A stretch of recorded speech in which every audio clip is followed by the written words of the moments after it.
Welcome to the Motormouth YouTube channel. I'm Zach. I'm Andrea. And we do full-length car reviews each and every week. Halfway through, we stop for a segment called Questions, Coffee, and Cars. So we've spun it off into a standalone. We're at number 29. Wow. How do you play along, Andrea? Follow along on Instagram at Motormouth_Andrea. Every Sunday at 7 a.m. Pacific time, I put a post out. It doesn't stay up for very long.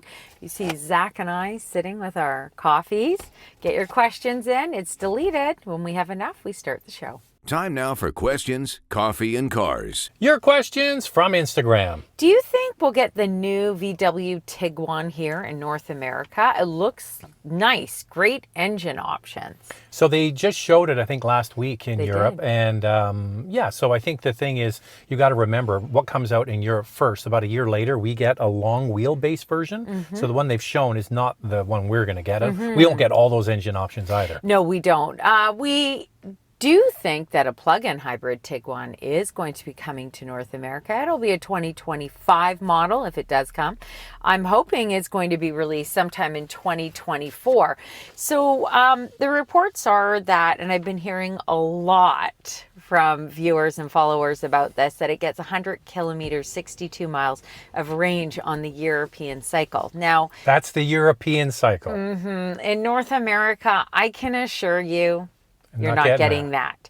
I just want to give a perfect example. So the Outlander PHEV was tested on that same cycle. It was estimated to have 86 kilometers. 87 and kilometers. 54 miles. And so what did it land at? So 30% less, 61 kilometers, 38 miles. And the biggest feedback I got is, what happened? Where did all that range go? Yeah, where's the range? Because our EPA numbers will be much more strict, our cycle. So I'm thinking 30% less. Yeah, it's still going to be amazing if 70 kilometers. Yeah, 70 kilometers, 43 miles, which is in line with the RAV4 plug-in hybrid, which is 68 kilometers. Yeah. So there you go. Also, it says that it's going to have DC fast charging capability. Ooh. Probably will have a 2-liter turbocharged 4-cylinder PHEV. The Tiguan that was shown has a 15-inch touchscreen. Talk about available. The regular and ones gone as the traditional shifter in that European model, and you've got the quirky EV shifter. Okay, so you've got to remember they're going to try and share components across ID4, the ID5, and Tiguan, right? So we're seeing that with Kona. It was another perfect example. They didn't make a totally separate electric car. They started with electric and moved back towards a gas model. So so that's a good glimpse as what's to come. The official, we'll have to wait and see. Yeah, for sure. Love your review of the MDX. Thank you. Yeah, that just went out this past Saturday.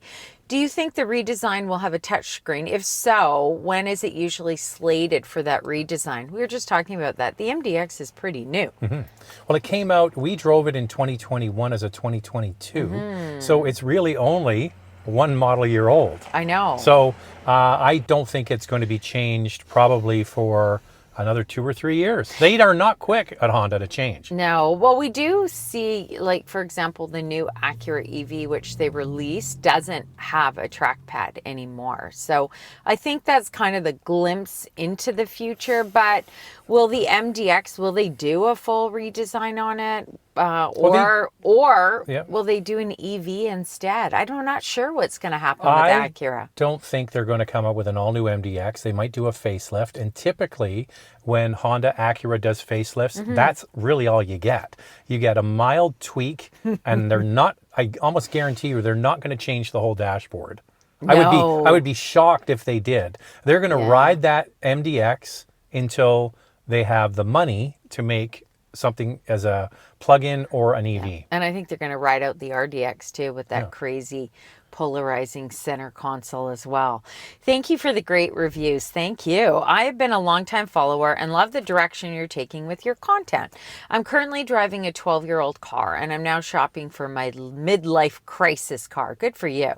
I'm seriously considering a Model 3 Performance, but I'm also thinking maybe I should get a BMW M340 and buy one of the last ultimate driving machine. That's a hell of a car. I mean, you're close on size. Yeah. The performance on the 340 is amazing. You got to decide whether you want to go full electric or not. I mean, people who go full electric, they're like, they drink the Kool-Aid and they're like all in, and they love it because they don't pay for gas. And that thing's going to use premium gas. And the Model 3, I mean, that performance model, that quick acceleration. Yeah, the 340 is pretty nice though, Andrea. Oh, I already know which one of the two I would pick. Andrea, okay, we're going to do it. 3, 2, 1. BMW. For sure. But if you were considering electric to electric, what about the i4 M50? That's even better. That's an amazing car. I mean, that's up around the same price as that Model 3, right? Yeah, so you're right. I was thinking that. Go to the BMW dealer and say, hey, can you let me drive the i4? Once you drive that might be the car you land on. Wow, I mean, we really drove the rear-wheel drive model, and we loved it. Actually, people ask us all the time, what's your favorite electric car? Hands down, the BMW i4. It doesn't sound like you need space. Right? It's a midlife crisis car. So it's just like all about performance. So it's all about that bass, Andrea. One out. Yes. Okay, the BZ4X Solterra is now being offered with a lease credit of $7,500 in the U.S. I want to talk about this. There's a lot to unbox with this. Is this a good buy now, considering it will be comparable to other EVs in its class, Model Y, Ioniq 5, etc.? So we were schooled, I guess. We found out because we talked about vehicles that don't get the tax credit because they're not made in North America. So the battery or the car needs to be made in North America, or a combination of the two, and it's going to get more strict for import cars as we go along. But the loophole is what, Andrea? How do they get around it? Leasing, which I don't quite get. And here's why. Because you don't own the vehicle. So why would you get a tax credit? The leasing company owns the vehicle. So my question to our U.S. viewers who are aware of this and have more details about it, I want to know, at the end of the lease, can you buy it out? You've already received the tax credit. You didn't own the vehicle. Can you buy it out? Because I've read they want the car back. They want the car back. Okay. But I don't know if that's true or not. So maybe that's just a spiff to get you into it. So the owner of the vehicle, why for leasing? Oh no, I know why. I remember now. Somebody put a note on there and said because it's not a personal vehicle. It's a corporately owned vehicle, that's right? It's owned by a business. Therefore, it still qualifies. That's the loophole for the tax credit. They're not obliged to pass that $7,500 onto you, but they figured out they need to do that to get sales because Tesla's mopping the floor with everybody, and so. That's the big question. Do you have to give the money back? Do you have to give the money back, or do you just give the car back? Or do you just give the car back? Can you not buy out that vehicle in the end? I'm curious about that. If you know, let us know, and I think our other viewers know. It might be case by case, right? Could like be. one brand might say, yeah, you just buy out the car, it's yours. Another brand say we want it back, and then they're going to resell it maybe for more money. And the articles that I've read, they say it's up to the dealership to decide whether they pass along that tax credit. I don't know. Right. It's kind of like mixed messages here. Now, the biggest complaint about the Toyota EV and the Super EV, as well as Lexus, RZ, is that the charging capability is quite slow. It also doesn't offer some of the horsepower that the other vehicles and range. So there's a lot that people complain about with those three vehicles. I don't think that's going to change, even if they qualify for this tax credit through a lease. The people who are happiest with these vehicles are the ones that use it like most people are going to be happy with this. Plug it in overnight, wake up in the morning, you've got a full battery and away you go. The people that do long range driving are disappointed with the charging speeds, and we're hearing reports out of Quebec with ultra cold weather. It's shutting down or something like that. If you're from Quebec and you know the stories, please write below. But but for most people who wake up in the morning, and it's fully charged. They're everywhere here. Those BZ4Xs are everywhere here. We can't believe it. And a few of the RZs are here as well. And tons of Prius. Yeah, Prius everywhere. And Prius Prime. I cannot believe it. but there are a ton here. So people are getting them here. Recently, we bought a GLB 35 for my wife, thanks to your review. Oh, Awesome. I love that car. I want to get in on the performance Euro action. I'm, however, looking secondhand and looking at the GLC 43 2020-ish, X3 M40i 2020. And the long shot would be a Macan, not sure what variant, but would be older, I would think. Which one would you recommend? Okay, ready? 3, 2, 1. Macan. BMW. Now, I say Macan if you don't need the space, which sounds like you don't because you have the GLB. The back seat in the Macan is very small, but I love the way it handles. It's a great vehicle, but the X3 M40i is just the best all-rounder because it's a good one. It's got the inline 6-cylinder. It's got 380 something. It's crazy horsepower. It's been around a long time. The engine's been around a long time. It's got a really useful back seat. I just think it's one of the best all-rounders. And I always encourage people, if they're shopping for an X3, if they can afford to get the inline 6, you won't be disappointed. The GLC is excellent too, with the GLC with the is good. 6-cylinder turbo and the Macan. There's no wrong choice in these three. No, for me with the GLC, but you already have a GLB, is the column shifter, but you obviously don't mind that. Okay, what year Macan was he thinking about? He's not sure. The other two are 2020, but the Macan, he might have to go a little bit older. So you're looking at 2020s. Yeah. I can't remember what year it was. Was it 18, 19? I'm trying to remember. You'll know this when you start searching. Google it right now. You'll see, you want to go, if you're going to go for the older one, the one that has the light bar across the back, side to side, and the bigger 11-inch touchscreen, but still all the glorious buttons. Okay, now I've changed my mind, Andrea. See? That's the Goldilocks one. Okay, so there is the 2019 Macan. Yeah, but you have to show the inside. Let me just see. So I think that's the one you want. It still has all the glorious buttons, the big screen. That's the sweet spot. Ooh, yeah. And the one to 2019 get is if you can get the GTS. Yeah, GTS. Is definitely a favorite. But if you want a little more space, the X3 is awesome. Yeah, so for sure 2019 and then above. I really can't decide between the Genesis GV70 and the Lexus NX 350. I keep my vehicles a long time. So I know that Lexus is probably the best, but I can't decide. What would you pick? Thanks, love your show. If it's all about long-term ownership, which one are you going to choose, Andrea? Lexus, for sure. And, the NX is good. It's got all the updated technology.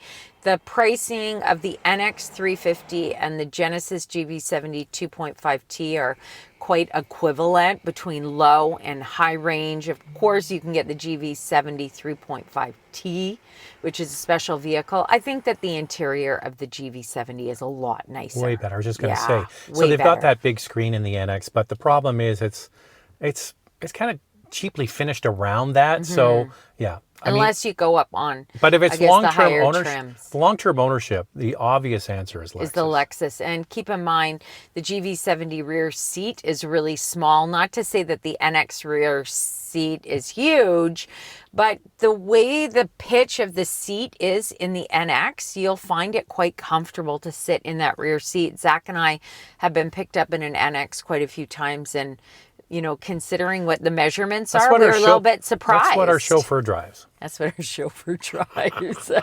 that, Zach?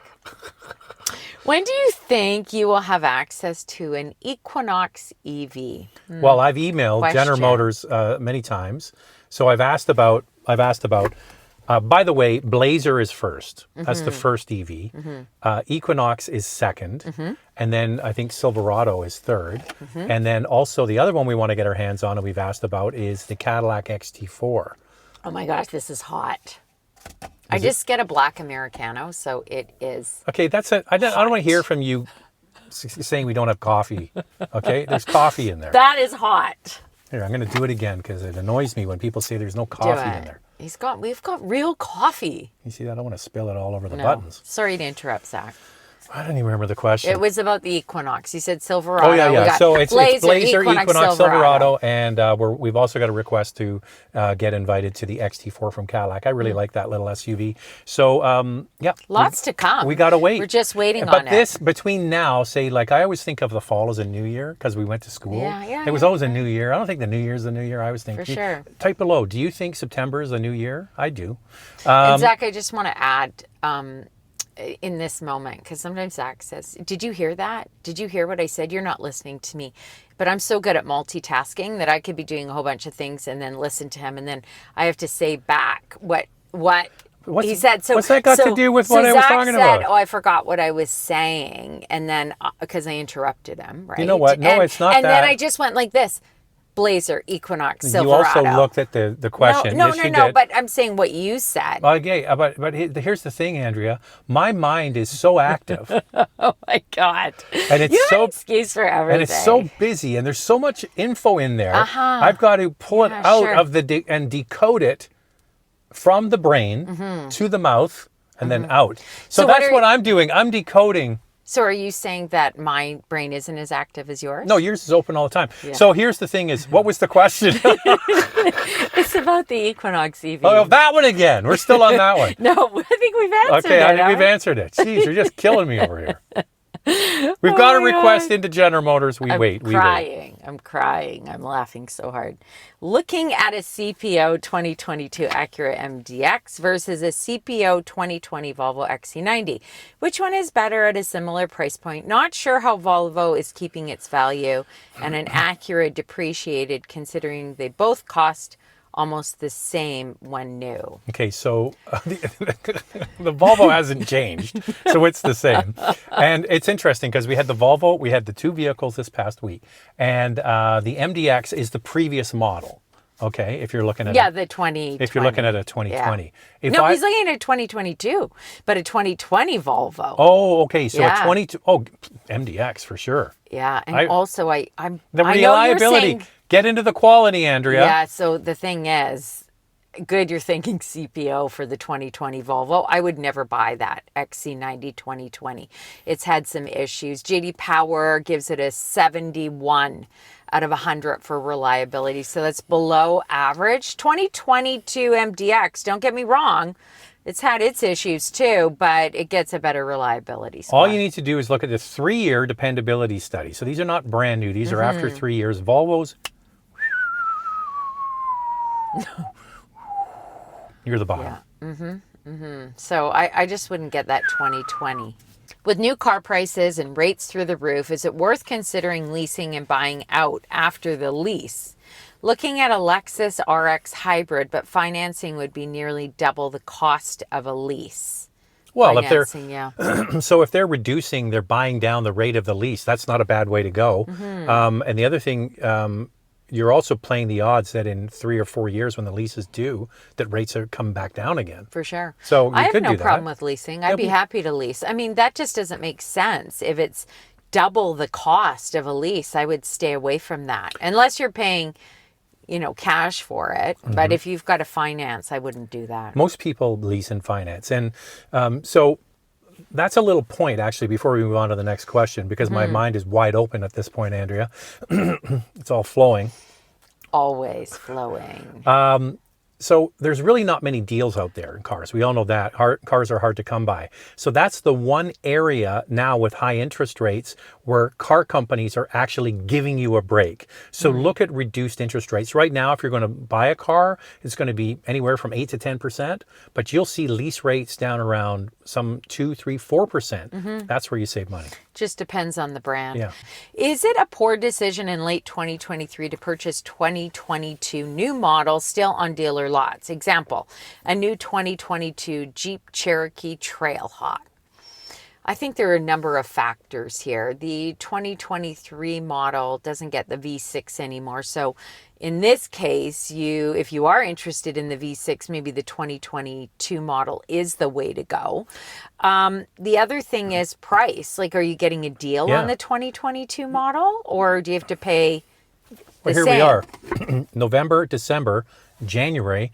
You just need to go to the dealer and say, hey, you haven't sold this turkey before Thanksgiving.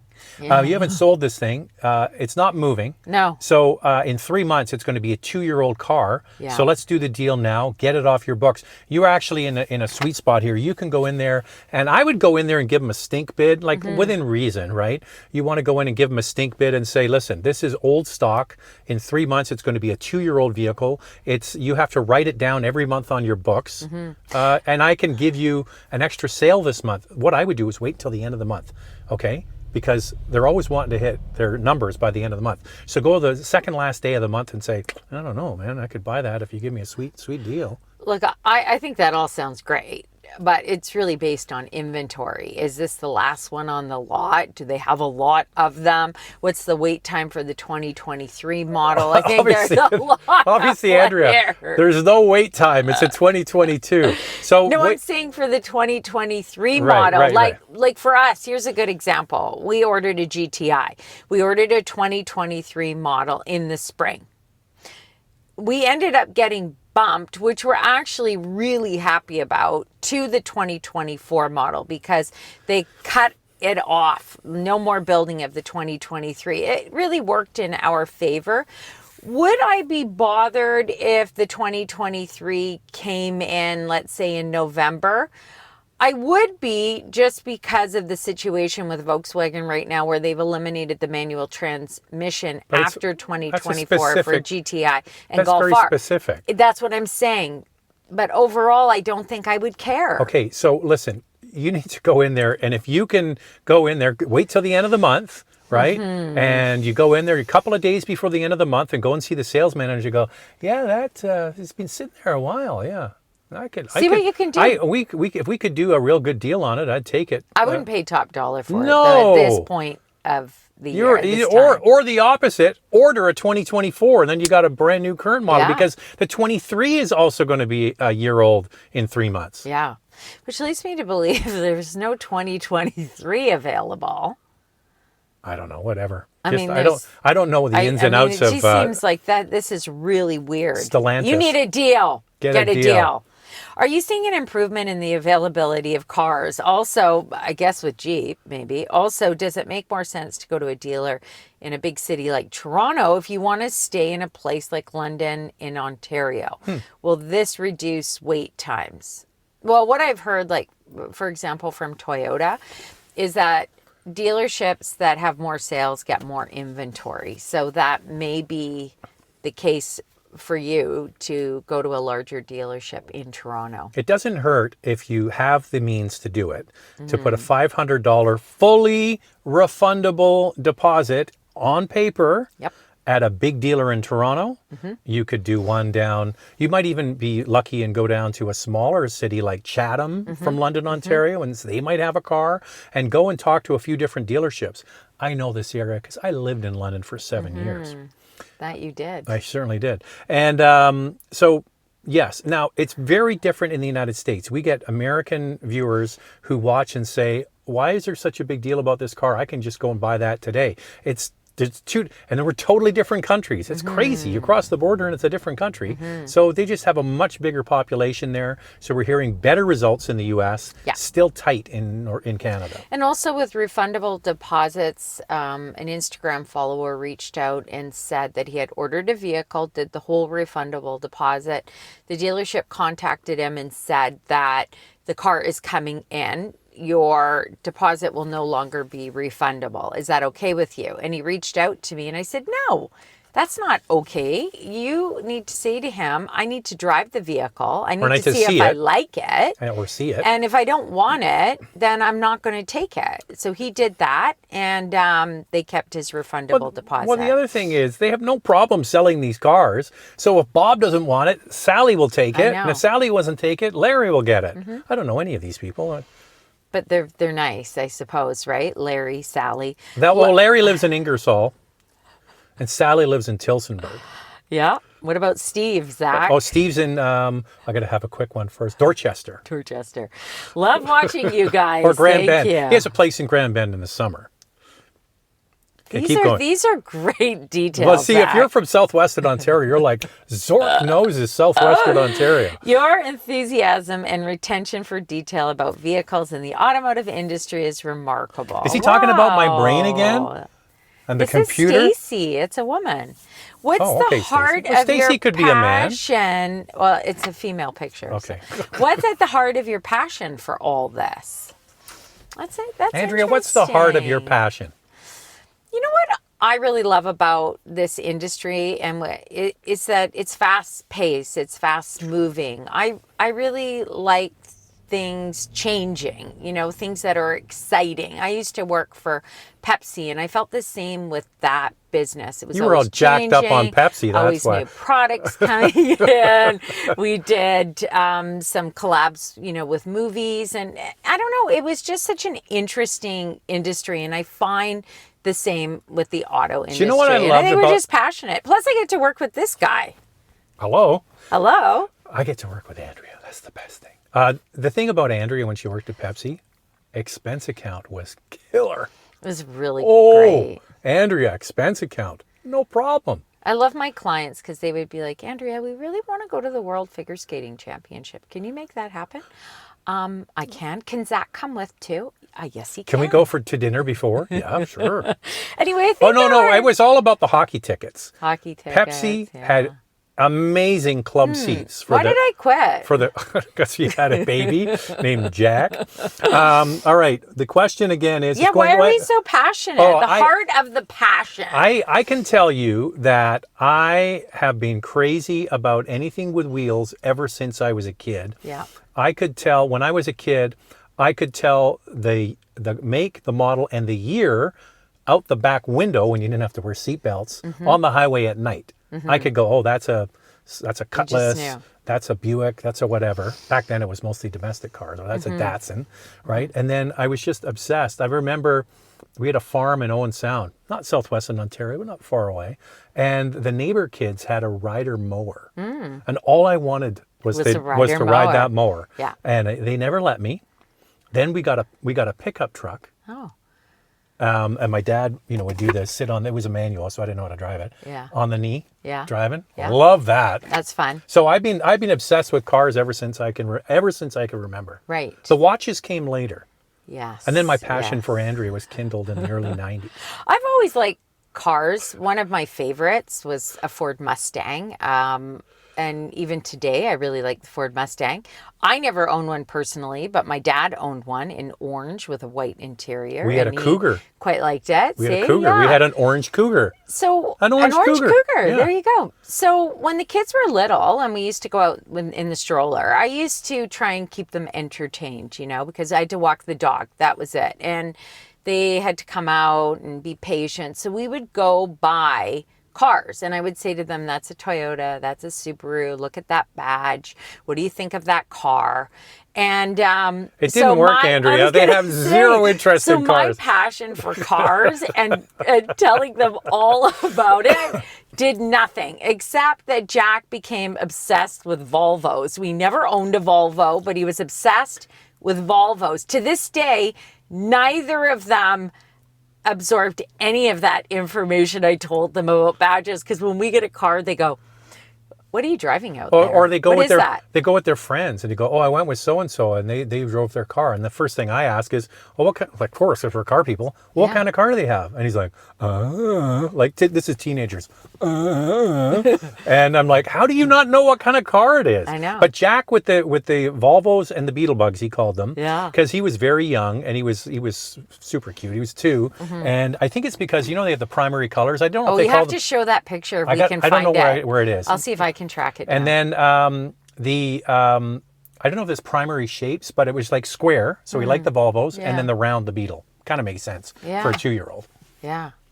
Anyway, Andrea, here. we're going long here. Okay, one more. What are we at? Whoa, we're really long. You and your one more. Love you both. So much knowledge and practicality between you. I like that. Wondering Who's if the you... more practical, you think? I think I'm more practical. I'm more practical. definitely our minds are open. And I'm a better multitasker. Wondering if you can offer any insight into what luxury sedans have the highest seating options that make you feel like you're sitting higher and up and over the steering wheel. Thank you. I don't think you're going to get up and over the steering wheel. In a sedan. No, that's going to be a crossover. But I would say if I had to pick two, I think that Audis are pretty good. When I get in an Audi, I don't feel like I'm sitting super low to the ground. I'm still not up and over the steering wheel. Volvos might be better. You know what? You could kind of split the difference, Andrea. You could get something like a Subaru Outback. I was getting no, but oh, sorry. So that's not a sedan. Did that person say luxury? Yes, yeah, luxury. Okay, well, the Subaru is That's definitely why I left the Outback. We do like the Outback, and you do sit up higher. It's tough with luxury. I think Audi, definitely don't bother trying. Take it off your list. The Genesis G70. You sit low in that. Oh, wow. So low. You know, one that's never thought of really much anymore would be the Lexus ES. It's a large sedan, and could try that. Yeah, you could give it a shot. And it's available as a hybrid if you want that. All right, we're all done. If you want to get a question in, how do you play along, Andrea? Follow along on Instagram at motormouth_Andrea. I post every Sunday morning, 7 a.m. Pacific time. Get your question in. Post is deleted quickly. We get so many. I apologize. You know, we can't get to everyone. I think this morning when I put the post out, it was like 60 questions. In what, 15 minutes? Pretty fast. Yeah. What was that? I forgot. What did you say? Zach, I have to teach you how to multitask. So we're gonna how many guys out there would say the same thing? I want to know. Is your wife a better multitasker than you are? Of course women are better multitaskers. And I want to know about directions too. Oh yeah, you're opening up a hornet's nest. Are women worse? Andrea is direction challenged. When we go to a hotel, we travel a lot. Andrea's like, where? And I'm like, we've been anyway. All I can say is this. I said to Zach, don't worry about me. I always find my way. I always find my way. Might take a while. It may not take a while. It may take an extra minute, but I always find my way. Or the person at the hotel says, excuse me, miss, is everything okay? I always ask. I'll say, hi, I'm just wondering how do I go here? And there was one time we were at an event. I never even told Zach this. Okay, I never told Zach this. You're coming clean. Okay. We were sitting on a patio. We were at an event. I think it was in Texas. And I went to the washroom. I said to the That's a restroom. Yeah. Restroom. So I said to someone at the bar, anybody know where the restroom is? Oh yeah, just go down here, blah, blah, blah, blah. So I did, and it was a bit of a maze in my defense. And I got to the restroom, and then on my way out, obviously I didn't go back the same way. I ended up on another patio, and I'm like, where the hell am I? And then guess what? I saw our server, and she saw me, and I said, I don't know where I am. Where am I going? And she goes, oh, follow me. I'll take you back to where you were. It is a bit of a maze, she said. I would have lasered it right back to my drink. Right back to the cocktail. Yeah. Okay, we're all done now. All done. Bye-bye. See you next time. Bye-bye.